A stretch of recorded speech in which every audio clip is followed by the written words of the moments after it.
Welcome to this week's Wellness Wednesday.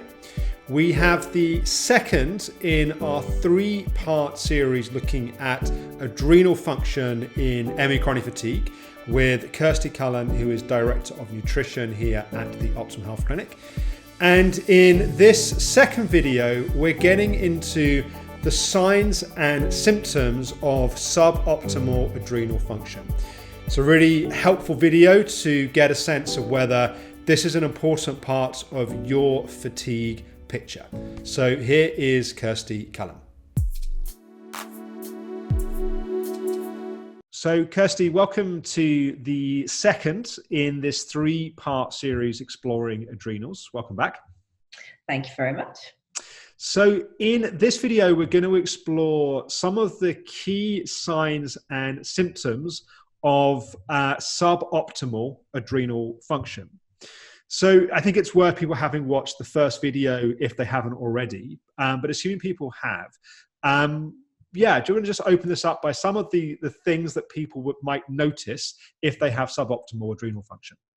Sure, and as we've already said, the danger is becoming too reductionistic in terms of signs and symptoms because a symptom can be really specific and relative to one, system, but it can also be indicative of things going on in others. So we're looking for general patterns that we might put together, which might kind of motivate us or give us a justification for looking more closely at that system. So the types of collections of symptoms that we might expect to see when we're considering that the adrenals might not be working to their best would be things like feeling tired and wired. So that sense of I'm exhausted, but I'm literally too sort of wired to rest.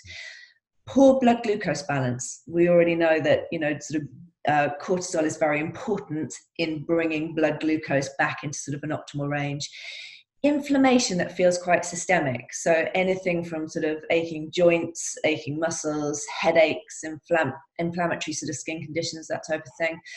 Poor stress tolerance and general sort of irritability, palpitations, panic attacks, headaches, migraines, a sense of low libido, a change in blood pressure, dizziness, or specifically kind of dizziness on standing, blurred vision, difficulty in falling asleep or difficulty getting up in the morning. And so kind of the list goes on. And when you relate that back to the roles of those hormones that we talked about in the first video, you can sort of start to see how and why those patterns might emerge.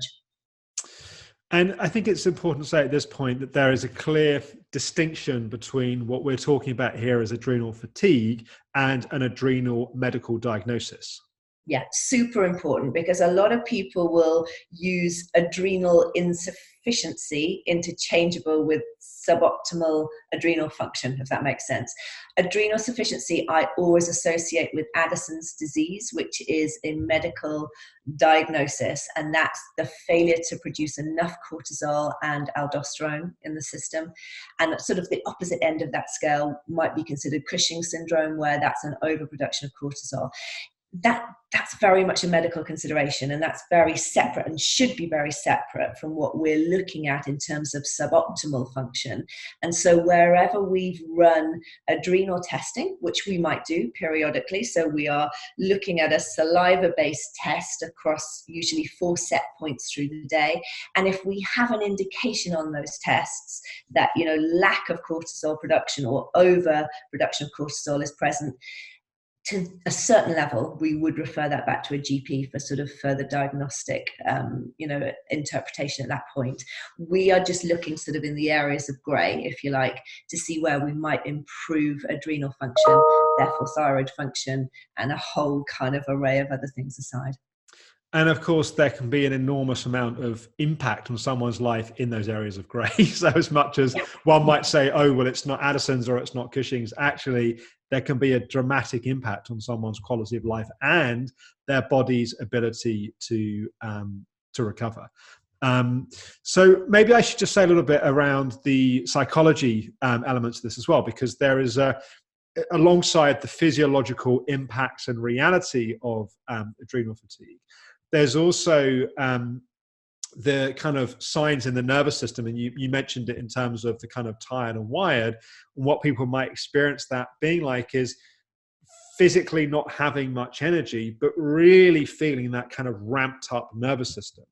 And that can mean that also someone's stress tolerance, as you touched on, can be distorted. So something, like the doorbell ringing, which should just be a sound, suddenly the whole system kind of jolts and reacts to that. And one of the things that I've observed both in the years that I was ill, but also in working with people as well, is just how important, and I know in the third video we'll get into more of the ways to address adrenal fatigue, but how important the calming and the settling of the nervous system can be in that. Because you can be eating all the right things and taking all the right supplements, but you can be throwing your HPA axis, as we talked about it in the first video, or triggering maladaptive stress response by the fact that your nervous system is wired to a state of stress. And so addressing that can be critical. And of course, there's an interrelationship that the more physically drained someone gets, the more their nervous system may get stressed to compensate for that, or the more someone's digestion is not working and they're not producing energy for their mitochondria, the more, again, the adrenals have to work to compensate that. But it's often really important as part of a wider understanding and picture of adrenal fatigue to also address the state of and to calm the nervous system and to be in a healing state to support that. Do you want to say a bit, Kirsty, around some of the other factors that we also need to consider? I kind of touched on it a little bit in terms of stress state, but perhaps things like ACEs, PTSD, and some of the ways they can impact on the body. Yeah, so I look at sort of the common clinical things, which we'll talk about in a minute, but there is some really, really interesting research to show that PTSD, adverse sort of childhood events, trauma, all of those things have the potential to fundamentally impact on our cortisol output pattern, on that sort of cortisol curve, which is really fascinating research, because those experiences don't even have to be firsthand. Those can be sort of transgenerational. So it can be sort of further back in the family, but still there is kind of this change essentially to how we output cortisol. And that kind of opens up that whole discussion on sort of the polyvagal theory and, how we are in different states. So sort of the ventral vagal state, which is sort of associated with safety and healing and engagement, versus sort of the dorsal vagal state, which is more to do with extreme danger and this freeze mode and protection. And those modes have an ability to impact on the sympathetic nervous system, therefore impact on our release of cortisol and adrenaline. And so it just always brings us back to how the psychological becomes the physiological. And so this is how then I end up sort of sitting there looking at sort of, cellular health, and the relationship between those things mustn't be discounted. It's extremely important. Yeah, and it's a classic example of where people think that psychology is just kind of thoughts and feelings. But as you say, psychology becomes physiology. When the nervous system is in a state of stress, then you are actively triggering your adrenals to constantly be working. And after a while, there's an impact of that. Yeah. Do you want to touch on just some of the other things that can also impact upon adrenals and cortisol output? Oh yes, so I have a list which I can work my way down. So let's just start with the very basics, micronutrients. So we know that the adrenals, really favor some specific nutrients. So we want to be thinking about basic nutrient deficiencies. So vitamin C, for example, B5, magnesium, potassium, iron, zinc. All of those things play a role in either adrenal health or structure or cortisol synthesis. So a really good nutrition assessment to look at those nutrients can be really, really helpful. Blood glucose balance is also really important. So we said right back at the beginning about the role of cortisol in sort of regulating blood glucose balance. And so if, for example, there is a diet in place which is heavily reliant on refined carbohydrates and really deplete in protein and good fats and fiber, they may well be on what we would call the blood roller coaster. So they're kind of high blood glucose and then low blood glucose. And then, of course, the adrenals are having to work hard to mediate at the bottom of that blood glucose roller coaster.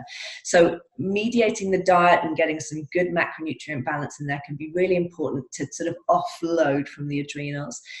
Inflammation is super important.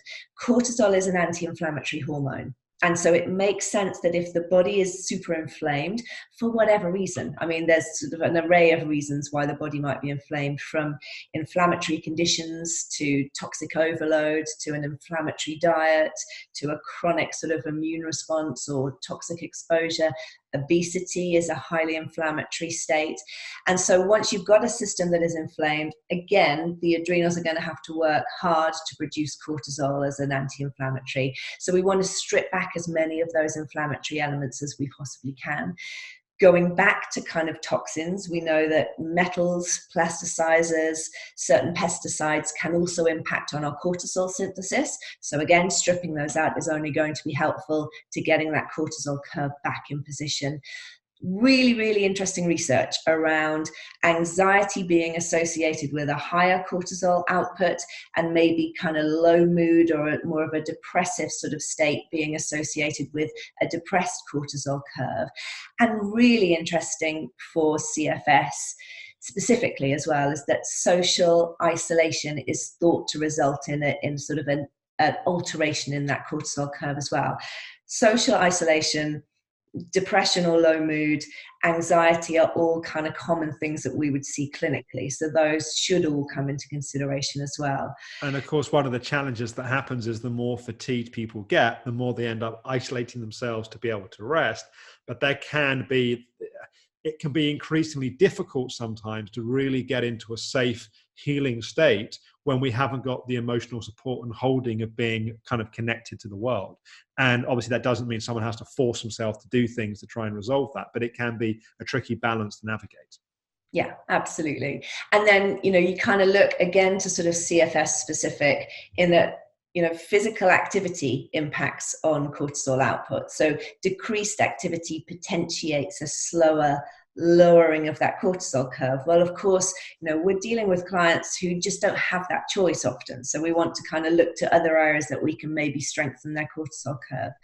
Light is a huge thing, and we could probably do a whole session on that in and of itself. But we're designed when daylight hits our eyelids first thing in the morning that your cortisol level should respond by coming up. So we respond to that light. And similarly, when the bedroom is dark at night, melatonin should respond by coming up. Now, quite often we've got people who are housebound, who have the curtains drawn, who use blackout blinds, who don't, get outside and get natural light exposure. And of course, that's going to have a huge influence then on that natural circadian rhythm. So that's another consideration specifically for our clients, I would say. And then obviously we've already spoken about sort of, PTSD and ACEs and trauma and how that can impact.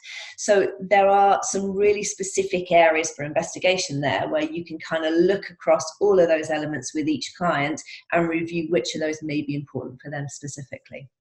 And I think it's a really good example of actually how intricate the area can be. And these different variables are not just affecting the adrenals, they're obviously affecting other things as well, but there is often a very direct impact. And therefore, it's like dealing with some of these issues will help support the adrenals, but also the more we support the adrenals, the more capacity the body then has to deal with these other issues. Yeah, exactly. And because of that crossover that we were talking about, the inflammation, the immune response, the oxidative pressure, as you're thinking about relieving those from the adrenals, actually they're super important to the mitochondria as well. So, it's a real sort of double whammy. And this is where the danger of being, too isolated in your thinking is probably the wrong clinical approach. You always want to be thinking about the bigger picture. Awesome. Kirsty, that's been super helpful again. Let's pause there, and then we're going to come to our third video, which will be exploring how to address some of the issues within adrenal fatigue. But thank you for now, Kirsty. Thank you. I hope you found that session helpful. Please do check out the first session where we're exploring more about what the adrenals are and why they're important. And look out for the third part next week where we'll look at some of the things we can do to improve adrenal function. If you want to find out more about the nutrition work we do here at the Optimum Health Clinic, please visit the optimumhealthclinic.com. You can request a free information pack You can also book a free 15-minute chat with Kirsty or one of her team. And if you like this video, please do like it here. If you're watching on YouTube, please do comment, share your thoughts, your experiences, and please do also subscribe to the channel.